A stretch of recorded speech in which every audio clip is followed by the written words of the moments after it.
Hi friends, Miss Darla here, and today we are going to be making fireworks in a jar.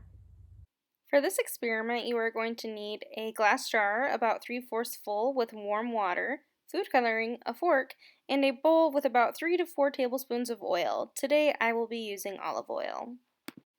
First, you will go ahead and put in your food coloring.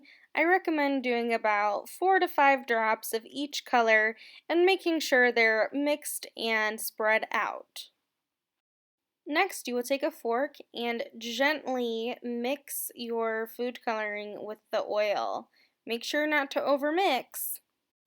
Next, you will go ahead and pour your oil mixture into the water very gently.